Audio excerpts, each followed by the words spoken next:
Jiang had a pretty straightforward way of looking at the world. Life was a game, and he was no more than an observer watching the rich and powerful play. It wasn't bitterness, more like an inconvenient truth that had settled inside him like a cold stone, something he just accepted. Some people got yachts. Some people got meaningful careers. Some people got real love, even.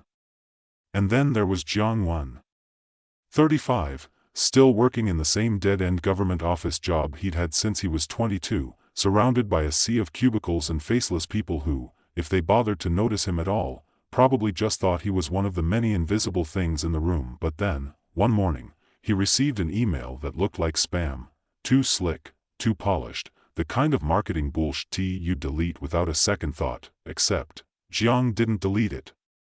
Because in that moment, he thought, what the hell?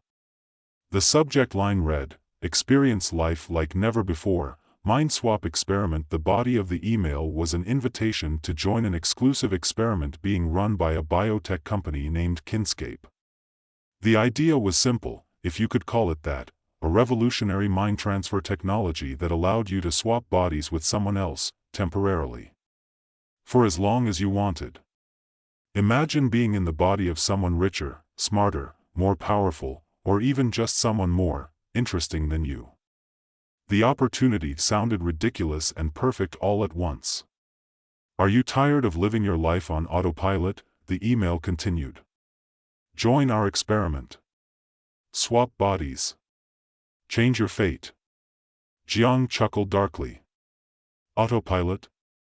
His life wasn't on autopilot, it was on a slow, grinding descent toward mediocrity. But the thought of actually being someone else, if only for a few weeks, didn't seem so bad. Hell, maybe he could swap into a rich tech mogul's body and do something ridiculous, get a mansion, some fast cars, spend a week in Monaco. He didn't even need the money, just the taste of living like a king. Why not?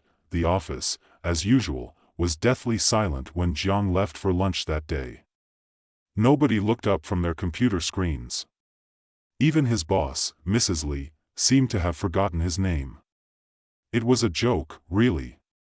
He was just another nameless cog in a machine that didn't even bother to rust, because it never moved. He filled out the form to join the Kinscape program. Too easy, too tempting. It was the type of decision you make when you're bored out of your mind and looking for something, anything, to shake things up. A couple of clicks, a brief medical checkup, they assured him it was harmless, and then the notification, congratulations. You're in. For the first time in months, Jiang felt something approaching excitement stir in his chest. The first swap happened faster than he expected. A week later, he found himself standing in front of a mirror, staring at a reflection that didn't quite belong to him. The sharp-cut jawline, the thick, dark hair, the confident stance, it was all wrong, but it felt right in a strange way. He wasn't Jiang anymore. He was Hugh Cunningham, a tech billionaire whose company had revolutionized the virtual reality landscape. That's what the files told him, anyway. The real Cunningham was off somewhere on vacation, and Kinscape had given Jiang the privilege of living his life. At first, the experience felt like stepping into a video game. Jiang marveled at the expensive suit, the immaculate office, the endless supply of gourmet food. There was no office politics here, just constant meetings with people who treated him like royalty. He could barely comprehend what they were saying about quarterly earnings and expansion strategies, but it didn't matter. Every minute of the day felt like a celebration. He was high on the power of it all, not noticing the creeping sense of emptiness beneath the surface. He partied, he drank, he flew to Paris for an impromptu weekend. The world was his oyster, and for the first time in his life, Jiang wasn't just another man working behind the scenes. He was the man. Every person who walked into the room treated him with respect, even awe. But as the days passed, something started to feel off. It wasn't the luxurious penthouses, the endless lines of credit, or even the women hanging on his every word. It was the fact that when he looked at his reflection, he didn't quite feel like himself anymore. The man in the mirror had Cunningham's eyes, but they didn't show any of his own thoughts. Something wasn't right. This man, this Hugh Cunningham, felt like a shell. Jiang wasn't just inhabiting his body. He was becoming it. And with each passing hour, he could feel himself slipping further from his original self, losing his own identity in the chaos of opulence. By the time he swapped back, he felt different. He stood in front of the bathroom mirror, rubbing his eyes, trying to place the sensation in his chest. It was like he'd forgotten something vital. Like he'd left a piece of himself behind in that shiny, expensive body that he shrugged it off as a weird side effect of the swap, maybe just his brain trying to readjust. But when he went back to his small, drab apartment and stared at the peeling paint on the walls, something more profound started to nag at him. He didn't feel the same. He didn't feel like Jiang Wen anymore. His own reflection was blurry. He stood in front of the mirror for what felt like hours, trying to remember what it was that made him, him. His clothes felt different, his t-shirt and jeans too loose, his posture too slouched. His hands shook slightly as he fumbled for his phone, searching for something familiar, an old picture, a text message, anything, but the more he searched, the emptier he felt. Memories, names, places, everything was slipping through his fingers like sand. Over the next few weeks, Jiang returned to the body-swapping process again and again. Each time, he picked a new body to inhabit, someone smarter, wealthier, someone who seemed to have it all. Each time, the feeling grew stronger. His body, his memories, his very essence, he was slowly losing it all. The more he swapped, the less of himself remained. It was subtle at first. He forgot his childhood friend's name. He couldn't remember what kind of food he liked. Even the way his fingers brushed against the edges of his desk felt foreign. He would catch his reflection and feel an eerie sense of disconnection, like he was looking at a stranger. The turning point came when he went back to the program for a new swap and noticed something alarming. When the process was finished, he wasn't in his original body anymore. His body, his real body, had been replaced with something else. A clone. A perfect replica, but not quite him. The face was his, the body was his, but it felt off. His skin was too smooth, too perfect. His movements were stiff, like a mannequin trying to emulate life. It was as if his original body had been slowly replaced, piece by piece, by these clones that Kinscape was feeding him. A body that wasn't his own, with memories that weren't quite right. Jiang panicked. He hadn't realized it until that moment, but each time he swapped back, something vital had been missing. The more times he returned to his original body, the more it slipped away. He wasn't just swapping minds anymore, he was losing pieces of himself, pieces that could never be replaced. Kinscape had been preparing him for this, he realized with horror.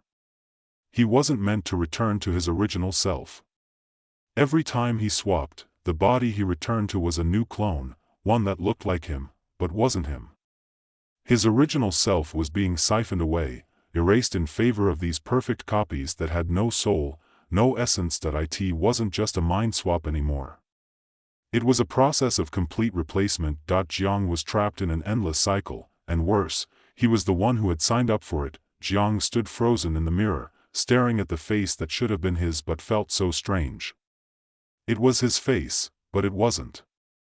His eyes were the same almond shape and tired edges, but there was an emptiness in them now, a hollow gaze that lacked the small fragments of history that once lived there. The mouth that had spoken to friends and lovers, the nose that had sniffed the cold air on winter nights, it was all his, and yet it was not. The clone, this perfect replica, didn't feel like a body he could claim. It was just a shell, a placeholder for something more real that had slowly faded. He couldn't breathe. This wasn't possible. I must be imagining it. But the mirror in front of him didn't lie. The skin, the hands, even the dull ache in his back that had come from years of bad posture, they were different now. The slight flicker of panic in his stomach turned into full-blown dread. It wasn't just the physicality. His memories felt fuzzy, scattered like an old Polaroid left out in the sun, the colors of his past leaking away.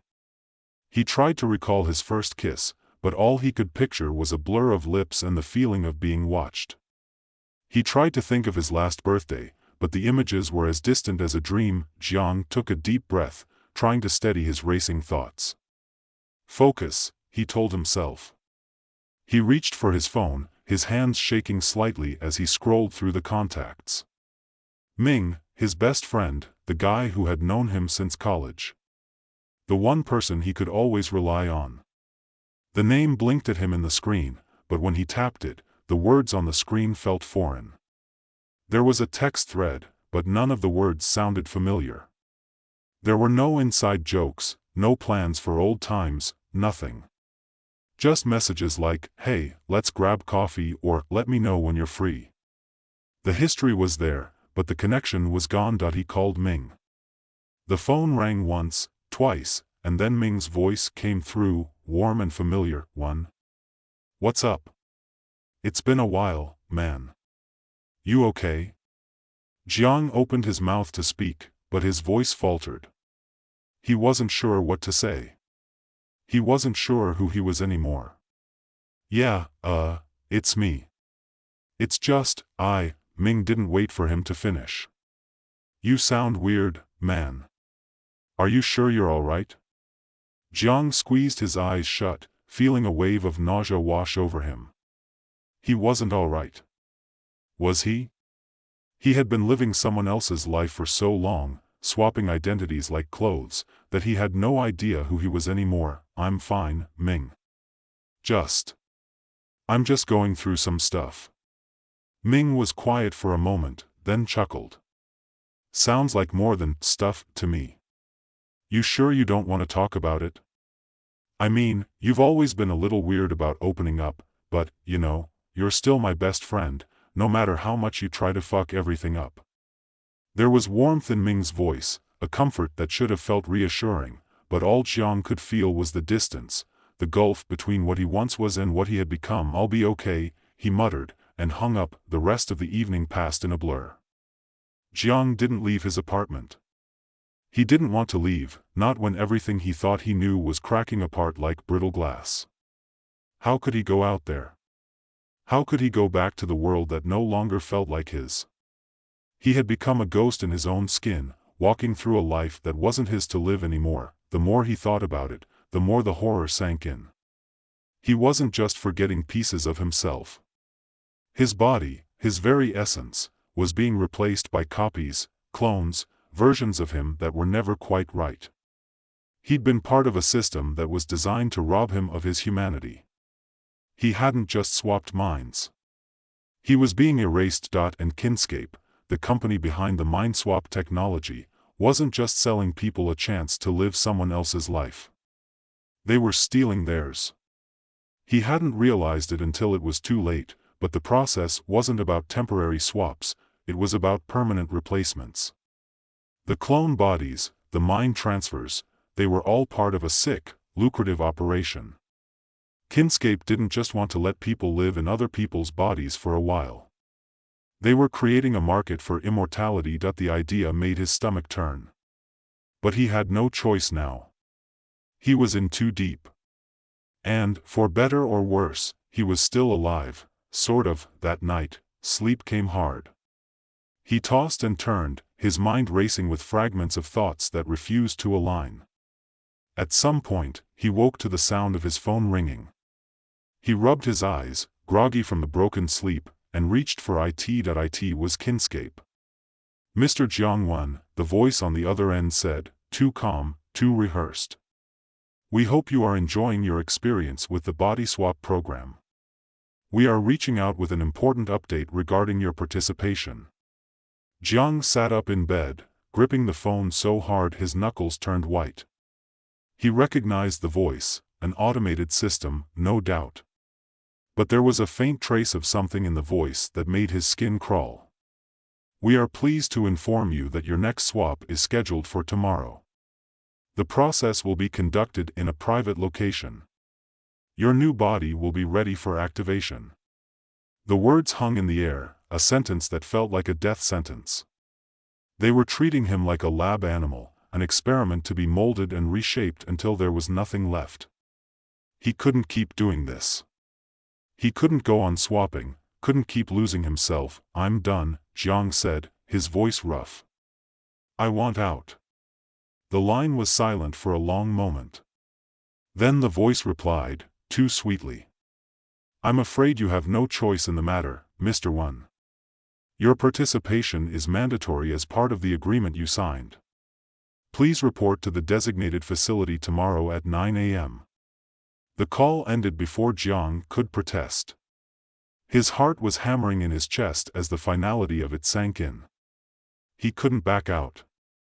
He couldn't escape. The next day, Jiang stood outside a large, nondescript building on the edge of town. It looked like any other corporate office, sleek, sterile, devoid of character. Yet something about it felt sinister. The air around him was too still, the streets too quiet.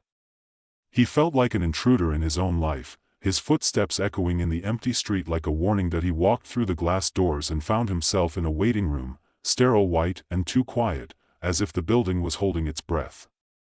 A receptionist, too perfect to be real, gave him a tight smile and handed him a clipboard. "Please fill out these forms," she said in a voice that was all business.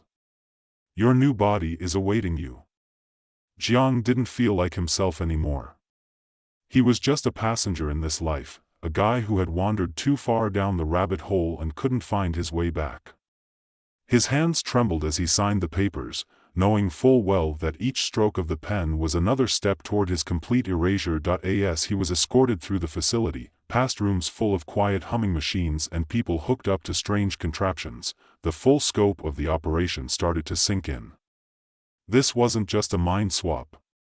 This was a cloning factory. He had seen hints of it before, but now, in the sterile white light, it was impossible to deny. The program wasn't about identity or freedom, it was about profit. Kinscape was selling immortality to the rich, offering them the chance to live forever in a new body. But those bodies weren't theirs. They were just copies, imperfect replicas that didn't carry the soul of the person who once inhabited them, and Jiang, for all his cynicism, had volunteered for it. He had traded his humanity for luxury, for the empty thrill of living someone else's life. The doors slid open, and he was ushered into a dark room. The machine hummed with a low, steady buzz. "I hope you enjoy the experience, Mr. One," a voice said, familiar but distant. It was too late to back out now. Too late to save himself. The machine's hum grew louder as Jiang was strapped into the chair. The sterile, clinical white of the room seemed to close in on him. His heart hammered in his chest, but there was nowhere to run. The cold metal against his skin, the straps that held him firmly in place, only made it feel more real. Every inch of his body screamed to escape, to tear himself away from whatever they were going to do to him next, but there was no escaping it now. The walls around him seemed to pulse with an almost malicious intent. "You've been selected for a premium upgrade," the voice from the speaker said, smooth, almost too pleasant. It came from nowhere and everywhere at once. "This will be your most advanced swap yet. We hope you enjoy it, Mr. One." Jiang wanted to scream, but the fear clogged his throat. He clenched his fists, fingers digging into the armrests, trying to anchor himself in something real. The bright, clinical lights above him only made everything feel more alien, like he was suspended in time, waiting for something that would never come. The door behind him opened with a hiss, and two attendants stepped in, their faces emotionless, their movements almost robotic as they prepared the machine. Their white lab coats seemed to glow unnaturally under the sterile lights. One of them adjusted a dial on a nearby console, and the low hum of machinery shifted, becoming a sharper buzz. A chill crept down Jiang's spine. One of the attendants turned to him, meeting his eyes for the first time. There was something almost pitying in the way they looked at him, but also something that hinted at a deep, unsettling emptiness. "Don't worry, Mr. One," the attendant said softly. "You'll soon be who you've always wanted to be. You've asked for this, after all." Jiang's breath caught in his throat. He wanted to deny it, wanted to shout that this wasn't what he had signed up for, that he didn't ask for any of this. But the words stuck in his throat. He had, in a way. He had volunteered, hadn't he? He had been so eager for a taste of another life, a life of wealth and privilege, but now that he was facing the truth of what kinscape really was, it all felt like a nightmare. As the attendants moved to their stations, Zhang's thoughts raced. He had never asked for this kind of immortality. He had never agreed to be erased. It wasn't about swapping lives for a few days, it was about replacing them. It was about the slow, relentless stripping away of his identity, until there was nothing left but a hollow shell. They didn't want to offer him freedom. They didn't want to let him live a better life. They wanted to steal him, piece by piece, until he was just another cog in their twisted machine. The machine before him beeped twice, and a loud hiss sounded as it powered up. Zhang's pulse quickened. He tried to shift in the chair, but the straps held him in place, tighter now, almost as though they were actively preventing him from escaping. His breath became shallow, panic rising in his chest. His mind screamed at him to fight, to do anything, but his body was betraying him. One of the attendants placed a cold metal cap on his head, connecting him to the machine with thin wires. His heart pounded so loudly in his ears it was almost deafening. He tried to scream, but his voice wouldn't work. The machine was already taking hold of him, the wires threading through his consciousness, pulling him further from himself. The sensation of cold metal on his skin, the buzzing noise in his ears, it all blurred together into a singular sensation of fear and hopelessness. His body went rigid, unable to move as the process began. He could feel his mind starting to slip. First, it was like a tugging at the edges of his thoughts, like someone pulling at the fabric of his consciousness, slowly unraveling it. His thoughts flickered, jumping from one thing to the next without any coherence. The world around him shifted, distorted, like a painting melting under heat. He could see his hands in front of him, but they weren't his. They were other hands, a younger, more beautiful pair. He tried to move his fingers, but they didn't respond the way they should. The hands were not his, and the fingers twitched involuntarily. Then, a shift. The world around him collapsed into a dizzying blur, as though the walls themselves were closing in on him. His body felt lighter, but also heavier. He was losing control. He was slipping. His mind, his soul, were being sucked out of him, like water from a drain. He could feel himself being pulled away from his own body, the sharp, bitter realization sinking in that this wasn't just a swap, it was a replacement. He had become the clone, hadn't he? No, he was the one being erased. The machine hummed louder, and suddenly, his vision cracked apart like shattered glass. His thoughts blurred further, disintegrating into nothingness. The pull of the machine, the weight of the wires on his head, the pressure around his skull, everything became too much. He couldn't think anymore. He couldn't even remember who he had been. When he opened his eyes again, everything was different. His body felt strange. Not his body, but a body that belonged to someone else. He was standing, though he didn't remember standing. He felt dizzy, disoriented, like he had just woken up from a long sleep, but the heaviness in his chest told him it had been much longer than that. He blinked rapidly, trying to clear the fog from his mind, but when he looked down at his new hands, he recoiled in shock. The skin was perfect, smooth and flawless, the fingers delicate, the nails trimmed and polished. Who was he now? His reflection in the nearby mirror answered him. The man staring back at him was not the man he knew. Not even close. This was someone else entirely, someone beautiful, someone powerful, someone who looked as if they belonged in a magazine ad or on the cover of a corporate brochure. His face was angular, chiseled, with sharp cheekbones and full lips, an immaculate, perfect version of himself. But it wasn't him. Zhang's breath caught in his throat as he staggered backward. This wasn't his body. Not even a clone of his body.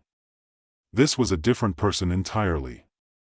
This was someone else, someone whose life had been stolen and erased just like his. But worse, this man's mind, his identity, his soul, they had been wiped clean. He looked at his reflection, the realization crashing into him like a freight train. His original self, his true self, was gone. Kinscape had not just swapped his mind into someone else's body. No, they had erased him, wiped him away, and replaced him with someone new, someone made to serve their twisted version of immortality. The door behind him opened again, and the same attendants from before entered, their faces now serene and unreadable. "It's done," the first attendant said, their voice empty. "You've been upgraded, Mr. One." "Upgraded?" Jiang echoed weakly, his throat dry. This isn't me." The attendant didn't seem to care. "You are now part of the next generation, Mr. One. Congratulations. You'll find the world to be much easier from here on out." "Easier?" Jiang said, his voice rising, a surge of panic breaking through. "I don't want this. I never asked for this. I don't want to be part of this program. I want out." The attendant smiled, an eerie, almost robotic smile. "I'm afraid that's not possible, Mr. One. You've signed the contract. You're one of us now." Jiang wanted to scream, to lash out, but his body felt like it wasn't his own anymore.